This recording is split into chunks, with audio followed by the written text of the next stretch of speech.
NHS hospital treatment for obese patients has quadrupled in a decade. And despite the risk of the rise of weight loss jabs, health experts have warned they should not be seen as an easy fix. So could the solution lie in our portion sizes? Are we all just eating too much? So we've had a little look at recommended portion sizes for different food, and some of these may surprise you. So first of all, we've got pasta. Now, this is what we would probably serve for ourselves in the modern day. OK, so now I'm going to show you actually what the recommended serving is. That's it. Is that for lunch or dinner? Is that for anybody? Yeah. But you know when you go to Italy and they give you and you think, that's a bit small. That's really what it should be like. Right, so the next one, Weetabix. So that's pretty much normally what I would have. I mean, I would have that. You would have that, Brenda, probably, right? OK, this is what you should have. Some honey, lovely. One? Oh, that's dying of loneliness.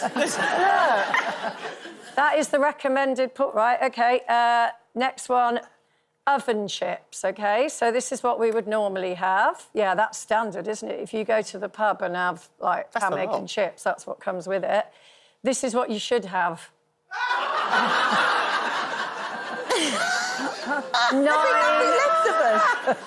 Janet's in shock. No, because I've never eaten oven chips. I'm just looking at them thinking, 9 chips, OK. Chocolate. The whole bar. The average serving we have, I'm going to say whoever, 60 grams we normally eat as an average. This is the recommended portion. Thank you! That's what I eat. You have to exercise. Last of all, orange juice. Now, lots of people drink this, don't they, thinking it's very healthy. Only if you're constipated. Average serving is that. And here is the recommended portion. Which is basically a mouthful, isn't it? Do you know what? I learned from being in the jungle. So we've all been given here. Remember these, Janet? I remember. This is what we had, rice and beans. And at first I thought, oh, my God.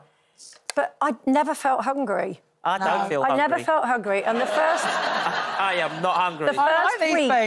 The first week, this is pretty much all we had. Give or take one or couple of vegetables.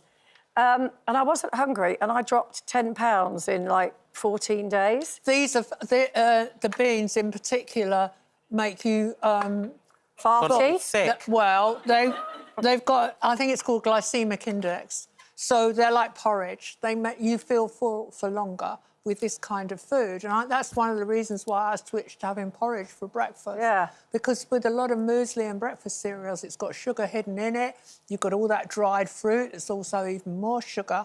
And porridge is so easy to make. And it means that you don't end up having, like, a second breakfast. It's like a slow release. A slow release. But you've got an argument, haven't you, that as to why... It can be really expensive to eat healthy as well, especially if you've got a big family or whatever. And that's why sometimes it's easier and cheaper for them to go to the local, I can't say the name of the shop, fast food place. And then they can get a proper meal in there for much less than it costs to go to the you say the words supermarket proper meal, but I beg to differ, because I think if you've got a big family and you want to give your children a quick, easy breakfast, then one big pot of porridge takes literally 2 minutes and is better for them than a load of sliced bread and butter and everything else. Yeah, but something that I do a lot of is I cook in bulk, so I do a big batch, and it goes a long, long way. You put some carrots in there, put some veg in there, and that just beefs up whatever your protein is. Or you freeze it for later. Yeah, and put it in a container and freeze it, and you take it out the day before, defrost it, and that's, you know, I've saved so much money by doing it that way. So I think it's more...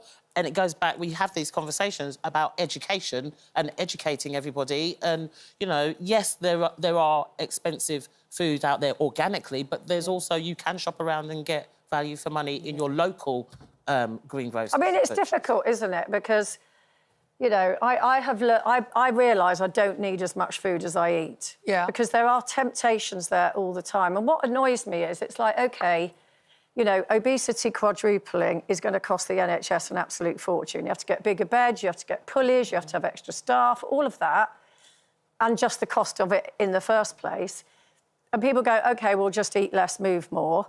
yes, there is an argument of that, but the food industry needs to be tackled as well. The way that they sell to us these sort of addictive foods, they put the good information on the front, the bad information on the back. Yeah.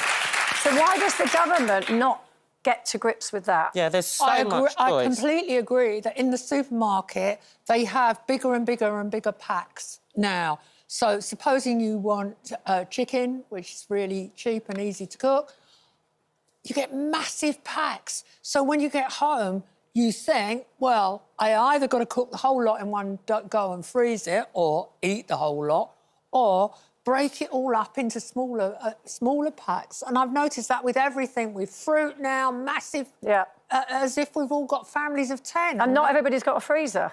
No, and freezers cost money to run in an energy crisis, and people think, do I really want to fill the freezer up with all this stuff? I mean, I think we've just got this cycle of the government saying people need to eat less, but then you've got this food industry thing here that they're just not... I mean, they sort of nibble around the edges Well, of it, they're selling a lot of food is not real food. Well, it's what I'd call like snacks or food that you're giving yourself a treat.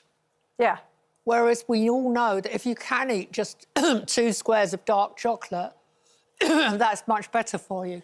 Yeah, indeed.